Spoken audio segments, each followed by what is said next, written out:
నమస్కారం. అహల్య న్యూస్ కి స్వాగతం. ఈనాటి వార్తా విశేషాలు. కర్నూలు జిల్లాలో జరిగిన ఘోర బస్సు ప్రమాదంపై సీఎం చంద్రబాబు తీవ్ర దిగ్భ్రాంతి వ్యక్తం చేశారు.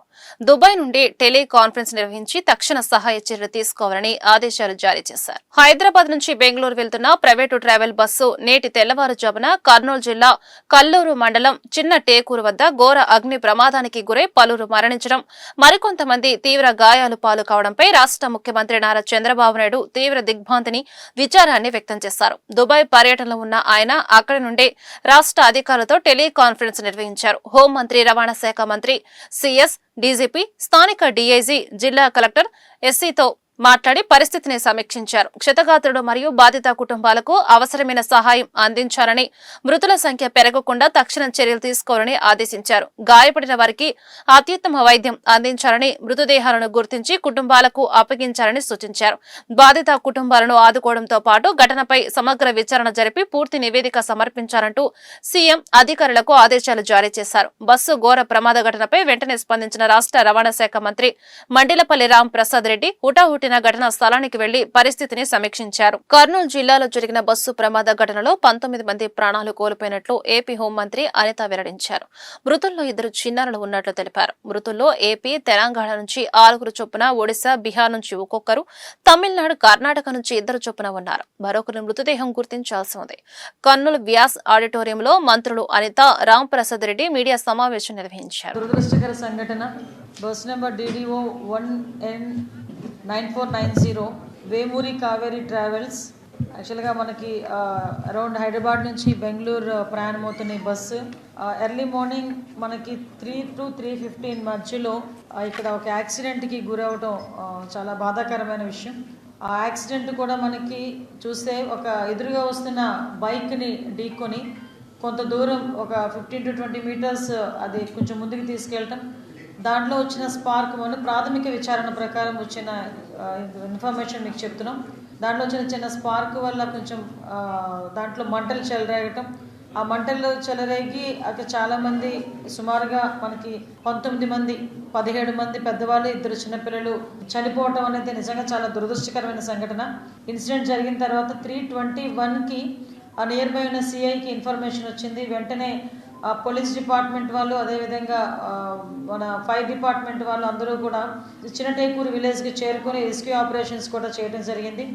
గౌరవ ముఖ్యమంత్రి గారికి ఇన్ఫర్మేషన్ మా డీజీపీ గారు, అదేవిధంగా నేషనల్ ఇంటెలిజెన్స్ వాళ్ళందరూ కూడా ఇన్ఫర్మేషన్ ఇవ్వటం, మాకు కూడా ఇన్ఫర్మేషన్ ఇచ్చిన వెంటనే నియర్ బై ఉన్న మా పొలిటికల్ లీడర్స్ అందరికీ కూడా మంత్రి గారు మండిపల్లి రామప్రసాద్ రెడ్డి గారికి, అదేవిధంగా లోకల్ ఎమ్మెల్యే చరితారెడ్డి గారికి, ఎంపీ గారికి అందరికీ కూడా ఇన్ఫర్మేషన్ ఇస్తే అరౌండ్ 6:30 కల్లా మ్యాక్సిమం ఎమ్మెల్యే, ఎంపీ వాళ్ళు కూడా అక్కడికి వచ్చి ఆ రెస్క్యూ ఆపరేషన్స్లో కూడా వాళ్ళు కూడా సహాయ సహకారాలు అందించారు. ఓవరాల్గా చూస్తే టోటల్ పాసెంజర్స్ బస్సులో 39 మంది పెద్దవాళ్ళు, 4 చిన్నవాళ్ళు, 2 అన్ఐడెంటిఫైడ్ ఉన్నారు. ఈ అన్ఐడెంటిఫైడ్ కూడా ఏంటంటే ఆరామ్ గారు అని చెప్పి చౌరస్తా దగ్గర 2 కూడా ఎక్కడం జరిగింది. అందులో ఒకరు దిగిపోయారు, ఒకరు ఉన్నారు అందులో. సో తర్వాత మనకి సర్వైవర్స్ చూసుకుంటే మ్యాక్సిమం మంటలు చెరలేగానే ఎక్స్ట్రా డ్రైవర్ వచ్చి కొంచెం వెనకాతలో ఉన్న ఎగ్జిట్ డోర్ని కొంచెం బలంగా పగలగొట్టడం, తర్వాత వీళ్ళందరూ కూడా కొంచెం చాలామంది రెస్క్యూ ఆపరేషన్స్ చేసుకుని వాళ్ళగా కొంతమంది బయటకు కూడా రావడం జరిగింది. అలా చూసుకుంటే 23 మంది అడల్ట్స్, 2 పిల్లలు, 2 డ్రైవర్స్, ఓవరాల్గా 27 మంది మనము వాళ్ళు అక్కడ యాక్సిడెంట్ నుంచి తప్పించుకోగలిగారు, సురక్షితంగా బయటపడిన వాళ్ళు. అదేవిధంగా ఈరోజు ఇందులోని ఇంజూర్డ్ పర్సన్స్లోని సుమారుగా 9 మంది ట్రీట్మెంట్లో ఉన్నారు. అందులోని అందరూ కూడా స్టేబుల్గా ఉన్నారు. అందులో 6గురిలో ఒక 3కి ఫ్రాక్చర్స్ అయినాయి. వాళ్ళందరూ కూడా మన జీజీహెచ్ హాస్పిటల్లో ఉన్నారు. ఒక 3 ఆకాష్ హాస్పిటల్లో ట్రీట్మెంట్ తీసుకుంటున్నారు. 17 మంది పెద్దవాళ్ళు చనిపోయారు, 2 చిన్నపిల్లలు చనిపోయారు. అందులో 6 మనకి ఆంధ్రప్రదేశ్ నుంచి ఉన్నవాళ్ళు. అందులో ఒకరు బాపట్ల దాత్రి ఏజ్ 27 years, నెల్లూరులో ఒక ఫ్యామిలీ రమేష్, అనూస పేరెంట్స్, వాళ్ళ children Shashank and Mamata. Next Konaseema నుంచి శ్రీనివాస్ రెడ్డి 40 years, రావులపాలెం. వీళ్ళతో పాటు 6 తెలంగాణ నుంచి, ఒకరు ఒడిశా నుంచి, ఒకరు బీహార్ నుంచి, 2 తమిళనాడు నుంచి, ఇంకొక 2 కర్ణాటక నుంచి. వీళ్ళు కాక ఒకటి అన్ఐడెంటిఫైడ్ బాడీ ఒకటి ఉంది. సో ఇది మొత్తం లిస్ట్ అండి. ఇమీడియట్గా తెలుసుకున్న వెంటనే మన కేసు కూడా రిజిస్టర్ చేయడం జరిగింది. కల్తీ మద్యంపై వైసీపీ నేతలు డీజీపీకి ఫిర్యాదు చేశారు. రాష్ట్రంలో ఏ విషయంపై ప్రశ్నించినా వైసీపీ నేతలపై బురద జల్లే కార్యక్రమానికి కూటమి ప్రభుత్వం పూనుకుందని మాజీ మంత్రి జోగి రమేష్ చెప్పారు. చట్టాన్ని చేతుల్లోకి తీసుకుని చంద్రబాబు, లోకేష్ వ్యవస్థలను తప్పుదారి పట్టించారని ఆరోపించారు. టెలికాం, ఐటీ ద్వారా ఐవీఆర్ఎస్ కాల్స్ ద్వారా వైసీపీ నేతలపై అసత్య ప్రచారాలు చేస్తున్నారని చెప్పారు. కల్తీ మద్యం కేసులో నిజాన్ని నిగ్గు తేల్చాలని ఏపీ డీజీపీని కోరుతున్నామని పేర్కొన్నారు. బాధ్యులైన వారిపై కేసులు పెట్టి చర్యలు తీసుకోవాలని డిమాండ్ చేశారు. తనపై నకిలీ మద్యం కేసు పెట్టించి చంద్రబాబు వ్యక్తిత్వ వహనానికి పాల్పడుతున్నారని ఎద్దేవా చేశారు. గత వారం రోజులుగా రాష్ట్రంలో ఈ ప్రక్రియ జరుగుతున్న ఈ తంతుని డీజీపీ ఆఫీస్కి వచ్చి ఈరోజు సైబర్ క్రైమ్ కి ఫిర్యాదు చేయడం కూడా జరిగింది. ధైర్యంగా చెప్తా ఉన్నాం, దమ్ముగా చెప్తా ఉన్నాం. ఏదైనా నింద వేయాలంటే, లేదా తప్పుడు ప్రచారం చేయాలంటే చంద్రబాబు నాయుడు ప్రభుత్వానికి, చంద్రబాబు నాయుడికి చెల్లింది, లోకేష్కి చెల్లింది. గత వారం రోజులుగా చెప్తా ఉన్నా, ఎక్కడికైనా వస్తామని చెప్పాం. ఈ రోజున ఇటువంటి తప్పుడు ప్రచారం, తప్పుడు వ్యవస్థలను సృష్టించి చంద్రబాబు నాయుడు సర్కార్ ఇంత దిగజారుడుతనానికి, నన్ను వ్యక్తిగతంగా, మా పార్టీని వ్యక్తిగతంగా కించపరిచే విధానానికి దిగజారిందంటే ఏదైనా ఎవడైనా చెప్పాలంటే దమ్ముగా చెప్పాలా, లేదో చంద్రబాబు నాయుడు వచ్చి మాట్లాడాలా, లోకేష్ వచ్చి మాట్లాడాలా. అంతేగాని ఎక్కడో ఐవీఆర్ఎస్ కాల్స్ ఎవడు చేస్తాడో తెలీదు, ఏ డిస్ట్రిబ్యూషన్ కమిటీయో తెలీదు, ఏ వ్యవస్థో తెలీదు. అన్నిటిని కూడా చట్టాన్ని తమ చెప్పు చేతలు తీసుకుని, చట్టం మా చేతిలో ఉంది కదా, ప్రభుత్వం మా చేతిలో ఉంది కదా, ఏదైనా చేయొచ్చు అని చెప్పేసి చంద్రబాబు నాయుడు కొడుకు కక్ష కట్టి ఈ విధంగా వ్యక్తిత్వ హననం చేసే కార్యక్రమానికి శ్రీకారం చుట్టారు. ఈరోజు డీజీపీ ఆఫీస్కి వచ్చి స్వయంగా మీడియా మిత్రులు ముందు చెప్తా ఉన్నాం, దమ్ము ఉంటే, ధైర్యం ఉంటే ఎవరు చేశారో చెప్పండి, ఎవరు చేయించారో చెప్పండి. మాజీ ముఖ్యమంత్రి జగన్మోహన్ రెడ్డి తన స్వార్థ రాజకీయాల కోసం నోరు తెరిస్తే పచ్చి అబద్దాలు ఆడుతూ రాష్ట్ర ప్రజలను మోసం చేస్తున్నారని, గత 5 ఏళ్లలో రాష్ట్రాన్ని సర్వనాశనం చేసిన జగన్మోహన్ రెడ్డికి ప్రజలు సరైన బుద్ధి చెప్పిన వారిలో మార్పు రాలేదని మాజీ ఎమ్మెల్సీ బుద్ధా వెంకన్న తీవ్రస్థాయిలో ఆగ్రహం వ్యక్తం చేశారు. ఏపీకి డేటా సెంటర్ చంద్రబాబు తెస్తే తన గొప్ప అని చెప్పడానికి జగన్ కు సిగ్గుపడాలని ఎద్దేవా చేశారు. రాష్ట్రంలో నకిలీ మద్యాన్ని ఏరులై పారించిన చరిత్ర జగన్దని ఆరోపించారు. గత ప్రభుత్వంలో జగన్ అండ్ కో మద్యం ద్వారా కోట్లు దోచుకున్నట్లు అధికారులు నిర్ధారించారని పేర్కొన్నారు. నకిలీ మద్యం ద్వారా పేదల ప్రాణాలు తీసి డబ్బులు దోచుకున్నాడని చెప్పారు. హైదరాబాద్ ను ఎవరు అభివృద్ధి చేశారో చిన్న పిల్లాడిని అడిగినా చెబుతారని తెలిపారు. వైసీపీ నేతలు నోరు అదుపులో పెట్టుకోవాలని తనదైన శైలిలో హెచ్చరించారు. జగన్మోహన్ రెడ్డి ప్రెస్ మీట్ చూస్తే అతనికి మతి భ్రమించి మాట్లాడుతున్నట్టు అనిపిస్తుంది. ఏదో ఎక్కడో ఆకాశంలో చూసి మాట్లాడుతున్నట్టు, అబద్ధాలు చెబుతూ, ఉన్నవి లేనట్టు, లేనివి ఉన్నట్టు, ఏంటో పిచ్చి పిచ్చిగా మరత భ్రమించిన వాళ్ళు మాట్లాడతారే ఆ టైంలో మాట్లాడతాను నేను. హైటెక్ సిటీ నిధులవేలి జనార్దన్ రెడ్డి గారు కట్టించినట్టు, అలాగే ఏదైతే హైదరాబాద్లో ఎయిర్పోర్ట్ ఉందో ఆ ఎయిర్పోర్టు వైఎస్ రాజశేఖర రెడ్డి గారు కట్టించారని, ఇవన్నీ చూస్తుంటే ఈ అమరావతి ఇప్పుడిప్పుడే చంద్రబాబు నాయుడు గారి కృషి వల్ల బాగా డెవలప్ అవుతుంది. నెక్స్ట్ ప్రెసిడెంట్లో మా తాత రాజారెడ్డి గారు ముఖ్యమంత్రిగా ఉన్నప్పుడు ఈ అమరావతి రూపకల్పన చేసేదని కూడా చెప్పచ్చు జగన్మోహన్ రెడ్డి. అంటే వాళ్ళ తాత ముఖ్యమంత్రి చేయలే, కానీ జగన్మోహన్ రెడ్డి ఉన్నవి లేనట్టు, లేనివి ఉన్నట్టు చెప్పడంలో దట్ట. ఇవన్నీ చూస్తుంటే అబద్ధాల కాలేజీకి జగన్మోహన్ రెడ్డి ప్రిన్సిపల్లా కనబడుతున్నాడు. అందుకే అతనికి మతి భ్రమించింది అంటున్నాం. చంద్రబాబు నాయుడు గారు 4 సార్లు ముఖ్యమంత్రి, 4 సార్లు ప్రతిపక్ష నాయకుడిగా ఉన్నటువంటి వ్యక్తిని సిగ్గు లజ్జ ఉందా అని ఆయన అడగడం చాలా విడ్డూరంగా ఉంది.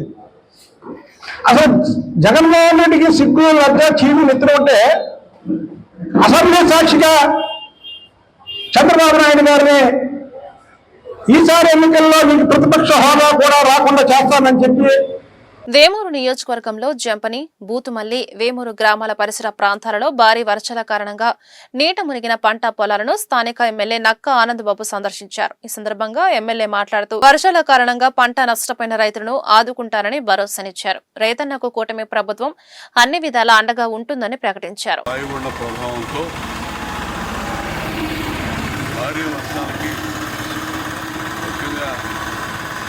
డెల్టా ప్రాంతం, కృష్ణా వెస్టర్న్ డెల్టా, వేమూరు నియోజకవర్గం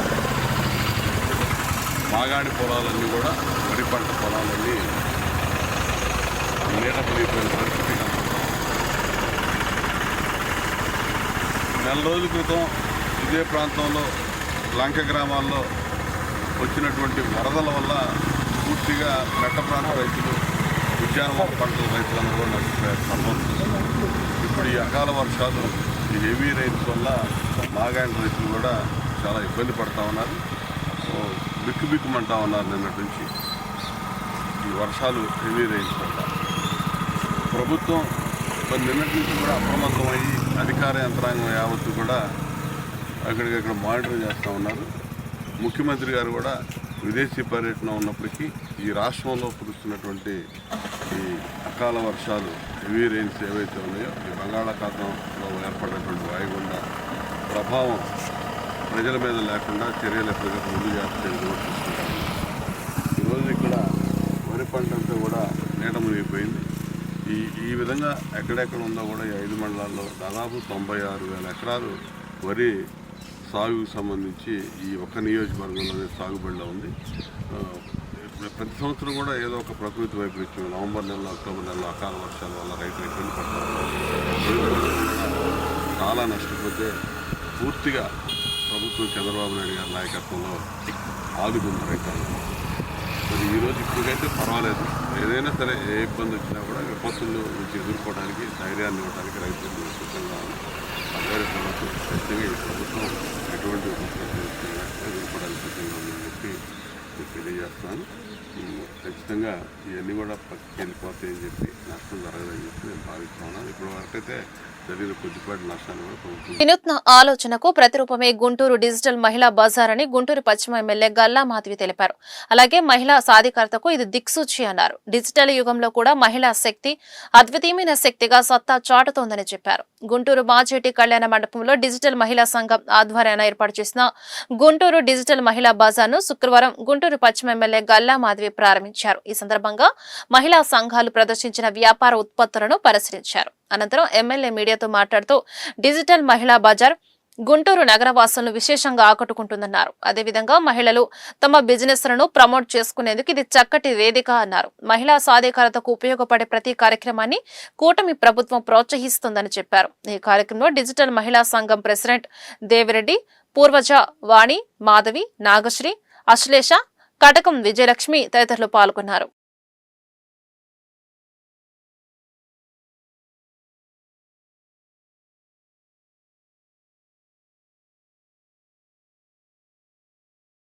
రోజు మాజేటి కళ్యాణ మండపంలో మహిళా శక్తిని చూస్తూ ఉన్నాను నేను. ఎంత అద్భుతమైన ఒక ప్రోగ్రాం అంటే, ఈ సందర్భంగా ఆశ్లేష గారికి మా మహిళా లోకం అందరి తరపున కూడా కృతజ్ఞతలు చెప్పుకోవాల్సిన సమయం ఇదంతా. ఎంత వినూత్నమైన ఒక ఆలోచన, ఎంత ఎంపవర్మెంట్ ఇచ్చే ఒక ఆలోచన ఈరోజు ఆశ్లేష గారు తీసుకొచ్చారు. దానికి అనుగుణంగా ఎందరో మహిళలకు ఒక ఎంపవర్మెంట్ని ఇవాళ అందిస్తూ ఉన్నారు. అది కూడా డిజిటలైజ్డ్గా, అంటే ఈరోజు డిజిటలైజ్డ్ అవని అంశం అంటూ ఏదీ లేదు మనకు కనిపిస్తూ ఉంది. ప్రతి ఒక్కరూ కూడా వాళ్ళ ఫోన్నే ప్రపంచంగా చేసుకొని జీవిస్తున్న కాలం ఇది. కంప్లీట్గా టెక్నాలజీతో ముందుకు వెళ్తున్న, ఏఐతో ముందుకు వెళ్తున్న ఆ సమాజంలో మనందరం ఉన్నాము. ఇలాంటి క్రమంలో మహిళలు జనరల్గా ఇళ్లలోనే ఉంటారు, వాళ్ళకి ఏమీ తెలియదు అనే ఒక భావనలో నుంచి బయటికి తీసుకొస్తూ డిజిటలైజ్డ్ ఉమెన్ని మనందరం చూస్తున్నాము. డిజిటలైజ్డ్ మహిళా సంఘం అనేసి ఒకటి ఏర్పాటు చేసుకొని స్థాపించి అందులో అనేక రకాలైన మహిళల్ని అనేకమైన వ్యాపారాలని వాళ్ళు ఇందులోకి ఇంక్లూడ్ చేస్తూ మహిళల యొక్క బిజినెస్ని డిజిటలైజ్ చేస్తూ వాళ్ళకి దాంట్లో ఒక మంచి ఎక్స్పీరియన్స్ వచ్చేలాగా వాళ్ళని ట్రైన్ చేస్తూ వాళ్ళ వ్యాపారాలని ఎంత బాగా మనకి ప్రజల్లోకి తీసుకెళ్లాలో గైడ్ చేస్తూ ఇక్కడ ఒక టీం అంతా కూడా వర్క్ చేస్తున్నారు. అది మన గుంటూరు నుంచి దేవిరెడ్డి గారు దీనికి ప్రెసిడెంట్షిప్ వహిస్తూ ఆవిడ కింద ఒక 4 వివిధ డిపార్ట్మెంట్లో ఉంటూ 5 ఇక్కడ అధిష్టానంగా ముందుకు వెళ్తూ ఇందులో ఉన్న మహిళలందరినీ సంఘమిత్రగా వాళ్ళు ట్రీట్ చేస్తూ వాళ్ళ బిజినెస్ని ఎలా ప్రమోట్ చేసుకోవాలి, ఈ డిజిటల్ వరల్డ్లో వాళ్ళు ఎలా రాణించాలి, ఇంట్లోనే ఉంటూ మరి వ్యాపారాన్ని ఎలా అభివృద్ధి చేసుకోవాలి అన్న ఒక పాయింట్ మీద ఈ యొక్క మంచి సంఘాన్ని ఏర్పాటు చేయడం అనేది నిజంగా చాలా చాలా అద్భుతమైన విషయము. ఉమెన్ ఎంపవర్మెంట్లో ఫస్ట్గా నిలుస్తున్న విషయం ఏంటి అని అంటే ఎకనామికల్ ఫ్రీడమ్ ఉండడము ఉమెన్ ఎంపవర్మెంట్లో ఒక ఫస్ట్ ఎలిమెంట్గా మనం భావించాలి. అలాంటి భావంతో ఈరోజు వీళ్ళందరినీ కూడా చిన్న చిన్న వ్యాపారం అంటే ఇక్కడ నేను బొటిక్స్ దగ్గర నుంచి టీచర్స్ దగ్గర నుంచి ఆఖరికి మనకి సర్వీసెస్ అందించే మెయిడ్స్ దగ్గర నుంచి ప్రతి ఒక్క అంశాన్ని ఇందులోకి ఇంక్లూడ్ చేసి మరీ ఇంకా ముఖ్యంగా మహిళలకి ఎంతో ముఖ్యమైన వెల్నెస్ అంటే ఎమోషనల్ బ్యాలెన్స్ కానివ్వండి, లేదు ఫిజికల్ న్యూట్రిషన్ కానివ్వండి, ఇలాంటివి కూడా ఇంక్లూడ్ చేస్తూ వాటికి సంబంధించిన నిష్ణాతులైన ప్రొఫెసర్లని నిపుణుల్ని ఇందులోకి ఇంక్లూడ్ చేసుకుంటూ వాళ్ళని కూడా ఈ డిజిటలైజ్ చేసి ఈ యొక్క ప్రోగ్రాంలోకి ఇంక్లూడ్ చేయడం అనేది చాలా చాలా గొప్ప విషయం. దీన్ని ప్రతి మహిళ కూడా సద్వినియోగపరచుకోవాలి. గుంటూరు ప్రభుత్వ ఆసుపత్రి మెరుగైన వైద్య సేవలు అందిస్తుందని గుంటూరు తూర్పు ఎమ్మెల్యే మహమ్మద్ నజీర్ స్పష్టం చేశారు. ప్రతి 2 నెలలకోసారి ప్రత్యేక సమావేశం ద్వారా జీజీహెచ్ అభివృద్ధికి కృషి చేస్తున్నామని తెలిపారు. జీజీహెచ్ సుశ్రుత హాల్లో శుక్రవారం ఎమ్మెల్యే నజీర్ ప్రత్యేక సమావేశం నిర్వహించి జీజీహెచ్లోని అన్ని విభాగాల అధిపతుల నుంచి సమస్యలను అడిగి తెలుసుకున్నారు. ఆయా సమస్యలను ప్రభుత్వానికి నివేదించి వాటి పరిష్కారానికి కృషి చేస్తామన్నారు. ఈ సందర్భంగా ఆయన మీడియాతో మాట్లాడుతూ జీజీహెచ్ల అవసరం మేరకు వివిధ టెక్నీషియన్లు, స్టాఫ్ నర్సులు పోస్టులను భర్తీ చేస్తామన్నారు. అవసరమయ్యే వైద్య పరికరాలను కూడా సమకూర్చుకుంటామని వివరించారు. ఈ కార్యక్రమంలో GGH superintendent doctor Ramana Yashasvi, doctor Gauri Shankar, స్థానిక కార్పొరేటర్ పోతురాజు సమత పాల్గొన్నారు. గుంటూరు ప్రభుత్వ ఆసుపత్రిలో ఇంకా మెరుగైనటువంటి వైద్య సేవలు అందించాలనేటువంటి ఆలోచనతో కోస్తాంధ్రలోనే అతిపెద్ద ఆసుపత్రిగా వేలాది మంది వైద్యం కోసం ఈ ఆసుపత్రికి వచ్చేటువంటి పరిస్థితులు ఉన్నాయి. ప్రతి 2 నెలలకు ఒకసారి ప్రభుత్వ ఆసుపత్రిలో అవసరమైనటువంటి పరికరాలు కానీ, డాక్టర్స్ కొరత కానీ, స్టాఫ్ కొరత కానీ వీటిని సమగ్రంగా ఒక రివ్యూ ద్వారా కొనుక్కొని అన్ని విషయాలను కూడా ప్రభుత్వ దృష్టికి వైద్య శాఖకు సంబంధించినటువంటి అధికారుల దృష్టికి తీసుకుని వెళ్ళేటువంటి ప్రయత్నంలో భాగంగానే ఈరోజు ప్రభుత్వ ఆసుపత్రి అన్ని డిపార్ట్మెంట్స్ హెచ్ఓడీలతో కూర్చొని ముఖ్యంగా ఈరోజు ప్రతిరోజు కూడా వందలాది మంది ఆసుపత్రిలో అనేక వైద్య సదుపాయాల కోసం వస్తున్నటువంటి పరిస్థితులు ఉన్నాయి. గతంలో జరిగినటువంటి రివ్యూలో కొన్ని పరికరాలు ప్రభుత్వం ఇచ్చినప్పటికి కూడా అనేక ఆసుపత్రుల్లో నిరుపయోగంగా ఉన్నటువంటి విషయాన్ని స్థానికంగా ఈ హాస్పిటల్లో పనిచేసేటువంటి డాక్టర్స్ చెప్పడంతో వాటిని లిస్ట్ అవుట్ చేసుకొని ప్రభుత్వ దృష్టికి తీసుకొని వెళ్ళి అధికారులను ఆ విషయం మీద వాళ్ళందరికీ కూడా నోటీస్ ఇచ్చి ఆ మెషినరీ దాదాపు ఎన్ని మెషిన్స్ వచ్చినాయి రిటర్న్ దాదాపు చాలా వరకు మదన్పల్లి దగ్గర నుండి అలాగే అనేక ప్రాంతాల్లో ఉన్నటువంటి మెషిన్స్ అన్నీ 21 మెషిన్లను గుంటూరు ప్రభుత్వ ఆసుపత్రికి తీసుకుని వచ్చేటువంటి ప్రయత్నం చేశాం. అది ఈరోజు సఫలీకృతం అవడం, దానికి సూపరింటెండెంట్ గారు ప్రత్యేకమైనటువంటి దృష్టి పెట్టి నాతో అలాగే మేము పదే ప్రభుత్వ దృష్టికి తీసుకొని వెళ్ళి డిఎంఈ గారికి అలాగే ప్రిన్సిపల్ సెక్రటరీ గారికి వైద్య శాఖ మంత్రి గారికి కూడా విన్నవించడంతో వాళ్ళు స్పందించి వెంటనే ఈ 21 మెషిన్లను కూడా రిటర్న్ పంపించడం జరుగుతూ ఉంది. దీన్ని బట్టి చాలా వరకు ట్రీట్మెంట్ చేసుకోవడానికి అవకాశం ఉన్నటువంటి పరిస్థితులు ఉన్నాయి. అంతేకాకుండా ఈరోజు రివ్యూలో డాక్టర్స్ కానీ హెచ్ఓడీస్ కానీ కొన్ని విషయాలను చెప్పడం జరిగింది. మన ఆసుపత్రిలో ముఖ్యంగా టెక్నీషియన్ షార్టేజ్ ఉండడంతో అనేక పరికరాలను ఉపయోగించడానికి ఇబ్బంది అవుతూ ఉంది. వెంటనే ల్యాబ్ టెక్నీషియన్స్ కానీ అనెస్థీషియా టెక్నీషియన్స్ కానీ అలాగే సిటీ స్కాన్కి సంబంధించినటువంటి టెక్నీషియన్ కానీ అలాగే అనేక టెక్నీషియన్ షార్టేజ్ ఉండడంతో పరికరాలను ఉపయోగించడం ఇబ్బంది. ఎన్ఆర్ఐ విద్యా సంస్థ వారి ఆధ్వర్యంలో విద్యా వ్యవస్థల్లో వస్తున్న పెనుమార్పుల గురించి రాష్ట్రంలోని విద్యా సంస్థల యాజమాన్యాలకు అవగాహన కార్యక్రమం విషదల గ్రామంలోని ఎన్ఆర్ఐ ఇంజనీరింగ్ కాలేజీలో నిర్వహించారు. ఈ కార్యక్రమానికి ముఖ్య అతిథిగా Microsoft India development CEO Rajeev Kumar హాజరయ్యారు. ఈ సందర్భంగా సీఈఓ రాజీవ్ కుమార్ ఎన్ఆర్ఐ విద్యా సంస్థల అధినేత ఆలపాటి రాజేంద్ర ప్రసాద్ మాట్లాడుతూ మన జీవితంలో టెక్నాలజీ ప్రతి నిమిషం భాగమైందని అన్నారు. 30 ఏళ్లకు పైగా మైక్రోసాఫ్ట్ లో పనిచేస్తున్న bill gates, Steve Balmer, Satya Nadella వంటి ప్రముఖ సీఈఓలతో కలిసి పనిచేశారని చెప్పారు. ఆర్థిక అభివృద్ధి, జీడీపీ వృద్ధిలో కృత్రిమ మేధ కీలకంగా ఉంటుందన్నారు. కంప్యూటర్ల రాకతో 3వ పారిశ్రామిక విప్లవం మొదలైందని చెప్పారు. కృత్రిమ మేధ రాకతో 4వ పారిశ్రామిక విప్లవం ప్రారంభమైందన్నారు. జనరేటివ్ ఏఐతో సాంకేతికతలో సమూల మార్పులు వచ్చాయని అన్నారు. మనిషిని అర్థం చేసుకుని సాఫ్ట్వేర్ పనిచేయడం ఏఐ ప్రత్యేకతని చెప్పారు. కృత్రిమ మేధ ఎవరిని రీప్లేస్ చేయలేదు, కానీ ఎవరికైనా సహాయకారిగా ఉంటుందని అన్నారు. నా ఉద్యోగం అంతా మైక్రోసాఫ్ట్ లోనే కొనసాగిందని చెప్పారు. మైక్రోసాఫ్ట్ తో పాటు మరో సంస్థలో ఎక్కువ జీతం ఆఫర్ వచ్చినా వెళ్లలేదని అన్నారు. ఇంటర్వ్యూ సమయంలో మైక్రోసాఫ్ట్ వాళ్ళు అడిగిన ప్రశ్నల్లో నిజాయితీ నాకు నచ్చిందన్నారు. కష్టపడి పనిచేయడం మైక్రోసాఫ్ట్ లో నేర్చుకున్నామని చెప్పారు. బిల్ గేట్స్ నుంచి 3 కీలక విషయాలు నేర్చుకున్నారని తెలిపారు. సరైన నిర్ణయం తీసుకోవడం, దీర్ఘకాలిక లక్ష్యాలు ఎంచుకోవడం, సవాళ్లను స్వీకరించడం ఇవే విజయానికి కారణాలని తెలిపారు.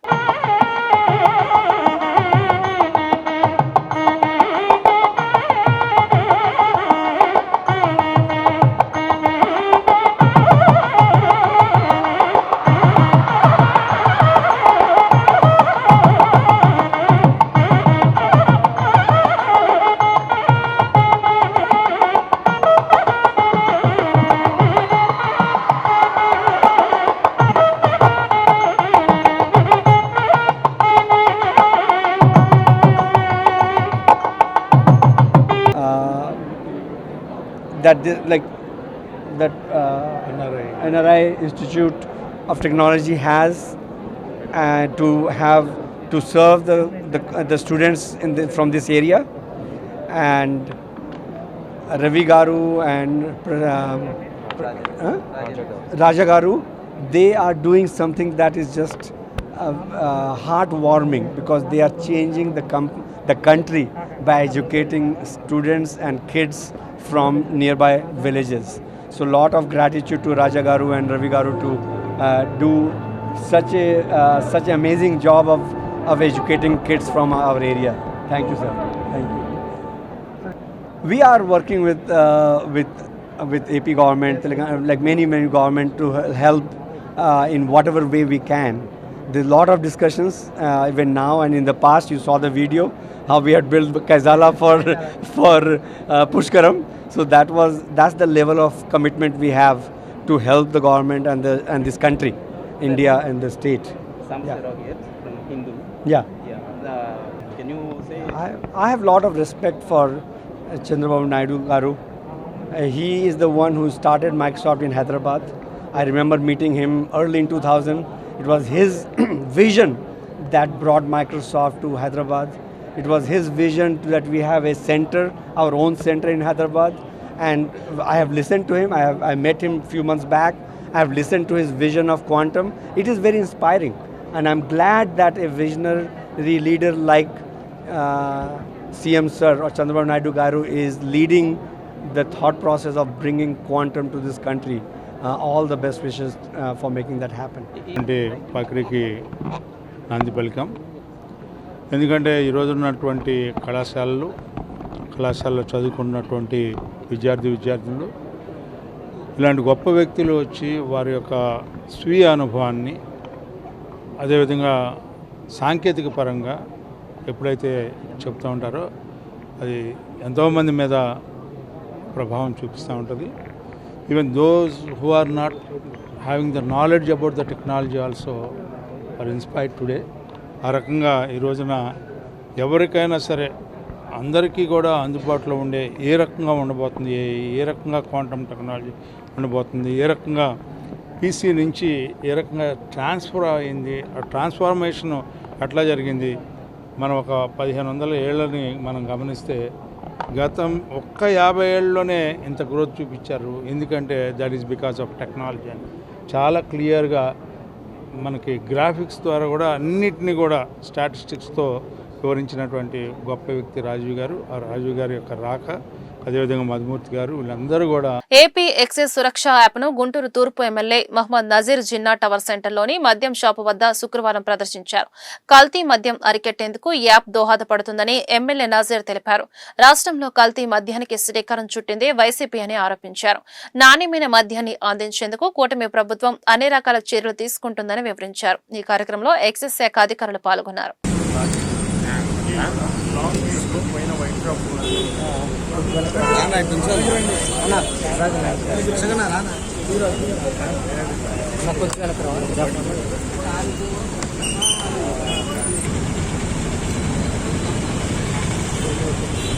రాష్ట్రంలో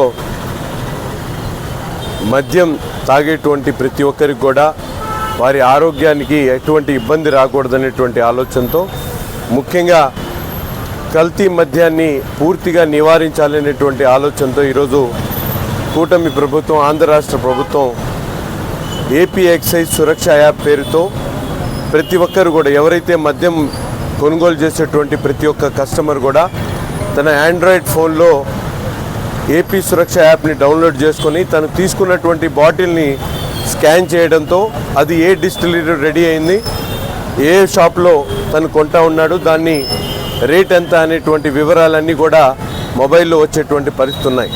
ఇది ఎంతో పారదర్శకంగా ప్రభుత్వం ప్రజలకు ఇచ్చేటువంటి మద్యం కూడా అది క్వాలిటీ మద్యం అయి ఉండాలి, ఎవరికి కూడా కల్తీ మద్యాన్ని బారిన పడకూడదనేటువంటి ఆలోచనతో ఈరోజు గౌరవ ముఖ్యమంత్రి గారు ఈ నిర్ణయాన్ని తీసుకోవడం జరిగింది. గతంలో మనందరం కూడా చూసాం, ఎక్కడ కూడా మద్యం షాపుల దగ్గర కనీసం డిజిటల్ పేమెంట్ లేనటువంటి పరిస్థితులు ఉంటే ఈరోజు కూటమి ప్రభుత్వం ఏర్పడిన తర్వాత పూర్తి పారదర్శకతో ప్రతి ఒక్క షాపు దగ్గర కూడా డిజిటల్ పేమెంట్స్తో పాటు తయారు చేసినటువంటి మద్యాన్ని ఎక్కడ తయారు చేశారు అనేటువంటి విషయాలన్నీ కూడా పూర్తిగా కస్టమర్కి తెలియజేసేటువంటి విధంగా ఈ యాప్ని రూపకల్పన చేయడం జరిగింది. ఎందుకంటే ఈరోజు చూస్తూ ఉన్నాం, దొంగే దొంగ దొంగ అంటూ అరుస్తున్నటువంటి పరిస్థితులు ఉన్నాయి. కల్తీ మద్యం తయారు చేసేటువంటి సిండికేట్కి బాస్కు ఉన్నటువంటి జగన్మోహన్ రెడ్డి గారు ఈరోజు తను అనుయాయులు చేసినటువంటి తప్పుల్ని కప్పిపుచ్చుకోవడానికి ప్రభుత్వం మీద నిందేసేటువంటి కార్యక్రమం చేస్తూ ఉన్నాడు. ఈరోజు ప్రభుత్వం కానీ ఎక్సైజ్ డిపార్ట్మెంట్ కానీ ఎంతో పారదర్శకతో ఎవరైతే మద్యం కొనుగోలు చేస్తారో వాళ్ళందరికీ కూడా ఈ విషయాలన్నీ కూడా బహిర్గతం చేయాలనేటువంటి ఆలోచనతో ఈ యాప్ని ప్రవేశపెట్టడం జరిగింది. ఎక్కడ కూడా ప్రజలకు ఇచ్చేటువంటి మద్యంలో ఎక్కడ నాసిరకం మద్యం కానీ కల్తీ మద్యం కూడా రాకూడదు అనేటువంటి ఆలోచనతో ఈ యాప్ని తీసుకోవడం జరిగింది. ముఖ్యంగా మందు తాగేటువంటి ప్రతి ఒక్కరు కూడా ఈ యాప్ని తమ మొబైల్స్లో డౌన్లోడ్ చేసుకొని తప్పకుండా ఆంధ్రప్రదేశ్ ప్రభుత్వం ఏపీ ఎక్సైజ్ సురక్ష యాప్ అనేది ఒకటి ఇంట్రడ్యూస్ చేయడం జరిగింది. అది గూగుల్ ప్లే స్టోర్లోకి వెళ్ళి అందరూ కూడా డౌన్లోడ్ చేసుకోవచ్చు. మద్యం కొన్న బాటిల్ని ప్రతి ఒక్క కన్స్యూమర్ కూడా టెస్ట్ చేసుకునే అవకాశం ఇచ్చింది. అలాగే మద్యం అమ్మేటప్పుడు కూడా దాన్ని టెస్ట్ చేసి యాప్లో దాన్ని స్కాన్ చేసి ఇవ్వటం జరుగుతూ ఉంది. అలాగే కన్స్యూమర్ కూడా అది కొనుక్కున్నప్పుడు దాన్ని స్కాన్ చేసి తెలుసుకోవచ్చు, అది కరెక్ట్ మద్యమా కాదా, అథెంటిక్ మద్యమా కాదా, డ్యూటీ పెయిడ్ లిక్కరా కాదా అనేది కరెక్ట్గా తెలుసుకునే అవకాశాన్ని కల్పించింది. కాబట్టి అందరూ కూడా పబ్లిక్ అందరూ కూడా ఈ యాప్ని డౌన్లోడ్ చేసుకొని అందరూ కూడా స్కాన్ చేసుకొని వాళ్ళు తీసుకున్న మద్యం కరెక్టా కాదా అనేది తెలుసుకోవాలని కోరుకుంటూ ఈ యొక్క యాప్ని విస్తృతంగా ప్రచారం చేయాలని కోరుకుంటున్నాను. ప్రజల సొమ్మును, ప్రజల ఆస్తిని ప్రైవేటు వ్యక్తులకు కట్టబెడితే చూస్తూ ఊరుకోమని ఎమ్మెల్యే యేసురత్నం, మాజీ మంత్రి అంబటి రాంబాబు, డిప్యూటీ వనమ బాలవజ్రబాబు హెచ్చరించారు. వైఎస్ఆర్ కాంగ్రెస్ పార్టీ జిల్లా కార్యాలయంలో ఏర్పాటు చేసిన మీడియా సమావేశంలో వారు మాట్లాడారు. నగరపాలక సంస్థ అత్యవసర సమావేశం అని పిలిచారు. ప్రత్యేకించి కూటమి ప్రభుత్వం కొంతమంది వ్యక్తుల కోసం కమిషనర్ కోట్ల రూపాయల ఆస్తిని కట్టబెట్టబోయారని చెప్పారు. నార్ల వెంకటేశ్వరరావు ఆడిటోరియం విలువ దాదాపు 100 కోట్ల రూపాయలు ఉంటుందని తెలిపారు. ఆస్తులు, అసలు స్థలం మీద నగరపాలక సంస్థ ఎంత ఖర్చు చేసింది, ఇంకా ఎంత ఖర్చు పెట్టాలి అనే ప్రశ్న అడిగితే కమిషనర్ దగ్గర సమాధానం లేదని చెప్పారు. కౌన్సిల్ సభ్యులకు సమాధానం చెప్పాల్సిన బాధ్యత కమిషనర్ కు ఉందని అన్నారు. నగరపాలక సంస్థలో 350 కోట్ల రూపాయల బడ్జెట్ ఉంటే 6 కోట్లు పెట్టలేక ఉందా అని ప్రశ్నించారు. కమిషనర్ ప్రవర్తనను పూర్తిగా వ్యతిరేకిస్తున్నామని అన్నారు. 100 కోట్ల రూపాయల ఆస్తిని ప్రైవేటు వ్యక్తులకు దారాదత్తం చేయడం వైఎస్ఆర్సీపీ వ్యతిరేకిస్తుందని అన్నారు. డిప్యూటీ మేయర్ హోదాలో ఉండి 6 పాయింట్ల యొక్క అభ్యంతరాలు అడిగినప్పుడు సమాధానం చెప్పాల్సిన బాధ్యత కమిషనర్కు ఉన్నదని అన్నారు. అన్యాయంగా అధికారంలోకి వచ్చి దోపిడీ చేస్తాను అంటే వైఎస్ఆర్సీపీ చూస్తూ ఊరుకోదని అన్నారు. సమావేశం ఎందుకు? అత్యవసరంగా సమావేశం ఏమొచ్చింది? ప్రమాదం వచ్చిందా? వ్యాధి వచ్చిందా? అంటే నార్ల ఆడిటోరియంని అన్నమయ్య ట్రస్ట్కి కట్టబెట్టడం అంత అర్జెంటా? నెంబర్ 1. నెంబర్ 2, మీరు కట్టబెట్టాలి పీపీపీ మోడల్. కొత్తగా వచ్చాడు చంద్రబాబు నాయుడు, పీపీపీ మోడల్ అంటూ తనకు కావాల్సిన వాళ్ళు కట్టబెట్టాలి. మెడికల్ కాలేజీ కట్టబెట్టేయడం, ఇలాంటి ఖాళీ స్థలాలు ఉంటే కట్టబెట్టేయడం, కార్పొరేషన్ ఏదైనా పెద్ద పెద్ద స్థలాలు ఉంటే కట్టబెట్టేయడం. ఇప్పుడు ఏదో అదేంటి మానవ సరోవరం, అది కూడా కట్టబెట్టబోతున్నారని అంటున్నారు. ఎంత విలువ తెలియదు నాకు. అంటే ఎక్కడైతే విలువైన స్థలాలు ఉన్నాయో అవి తమ తాబేదారులకు కట్టబెట్టేటటువంటి కార్యక్రమం చేస్తున్నారు. దీన్ని నిన్న కౌన్సిల్లో బాగా మిగిలిన వాళ్ళు, మా పార్టీ నుంచి అవతల పార్టీకి బాగా మిగిలినటువంటి వాళ్ళు కార్పొరేటర్లు తీవ్రంగా వ్యతిరేకించారు. వ్యతిరేకించడంతో పాటు డిసెంట్ ఇచ్చారు ఆన్ రైటింగ్. దీనిలో డైమండ్ బాబు మేయర్గా, డిప్యూటీ మేయర్ 6 పాయింట్లు. మొదటి పాయింట్లో మళ్ళా 6, మొదటి పాయింట్లో 6 పాయింట్లు, మళ్ళీ అలాంటి 6 పాయింట్స్తో కలిసి దీనికి సమాధానం చెప్పండి, కౌన్సిల్ నుంచి అడుగుతున్నాను నేను మేయర్గా, డిప్యూటీ మేయర్గా అని డిప్యూటీ మేయర్ గారు ఇస్తే దాన్ని చైర్మన్ గారు సంతకం పెట్టారు. కమిషనర్ గారు తీసుకోవడానికి వీల్లేదన్నా. అంత ఇదే ట్రై చేయడం అట్లే కాలేదు. ఒక డిసెంట్ ఒక పేపర్ ఇచ్చినప్పుడు ఆ పేపర్ తీసుకోవాలి, ఆ పేపర్ని ప్రాసెస్ చేయాలి, దాన్ని లీగల్గా చేయాలి. అది తీసుకొని పోమన్నాడు. What is this? ఇది డెమోక్రసీ, ప్రజాస్వామ్యమా, లేక డిక్టేటర్లో ఉన్నారా? బుల్డోజ్ చేసేస్తారా? ఈ పాయింట్స్ అన్ని these are all valuable points. మీ అందరికి ఇస్తాను, ప్రెస్ వాళ్ళకి తీసుకోండి, స్టడీ చేయమని చెప్పండి. ఒకవేళ బూట్ మెజారిటీ మా దగ్గర నుంచి మీరు దొంగతనంగా డబ్బులతో తీసుకుపోయినటువంటి కార్పొరేటర్లు మీ పక్షాన ఉంటే, మీకు మెజారిటీగా ఉంటే, పేపర్ మీద ఒక వర్డ్ పెట్టకుండా వాళ్ళు ఏదైతే రిప్రజెంటేషన్ పెట్టారో ఆ రిప్రజెంటేషన్ని యాజ్ ఇట్ ఈజ్గా మాకేం చెప్పాడంటే, పలానా వాళ్ళు రిప్రజెంటేషన్ పెట్టారు, దీనిపైన మీరు తీర్మానం చేయండి అన్నారు. మేము అందులో ఏమీ తెలియకుండా కళ్ళు మూసుకొని గుడ్డెద్దెలు చేలోబడ్డట్టు మేము పెట్టడం అంటే అయ్యే పని కాదని చెప్పాను నేను. చెప్పి నేను ఏమన్నానంటే, ఇది కూడా సార్ నాకున్నటువంటి డౌట్స్ ఇవి, నా కొర్రీస్ ఇవి, దీనికి మీరు ఒకసారి ఎక్స్ప్లెయిన్ చేయండి అంటే చేయడానికి ఇష్టపడాలి. సరే నేను ఒకటే మాట చెప్పాను, ఇక్కడ ఉన్నటువంటి గౌరవ సభ్యులు అందరి అభిప్రాయం వ్యక్తిగతంగా తీసుకోండి, లేదు నా అభిప్రాయం, నా డిసెంట్, నా అభ్యంతరాలు మీకు ఇస్తున్నా, నా అభ్యంతరాలు మీరు తీసుకొని దీన్ని మీరు దృష్టిలో పెట్టుకొని చెయ్యండి. లేదు అంటే మాత్రం ఈ నార్ల ఆడిటోరియాన్ని మీరు వ్యక్తులకు ఇస్తానంటే మాత్రం నేను వ్యతిరేకిస్తున్నాను. నేను ఇంకా మీకు ఖచ్చితంగా చెప్పాలంటే గుంటూరు నగరానికి సంబంధించినటువంటి ప్రజలు సుమారుగా ఒక 10 లక్షల మంది జనాభా ఉన్నటువంటి ఇక్కడ నార్ల ఆడిటోరియానికి ఎంత ఖర్చు పెట్టాలి అంటే 350 కోట్ల రూపాయల నగరపాలక సంస్థ బడ్జెట్ ఉంటే దాంట్లో నుంచి కేవలం 6 కోట్ల రూపాయలు ఖర్చు పెడితే ఈ 6 కోట్ల రూపాయలతోటి గుంటూరు నగర ప్రజలకి ఒక మంచి ఆధునికమైనటువంటి ఒక ఆడిటోరియం అందులో అందుబాటులోకి వస్తుంది. ఇవాళ వెంకటేశ్వర విజ్ఞాన మందిరం ఉంది.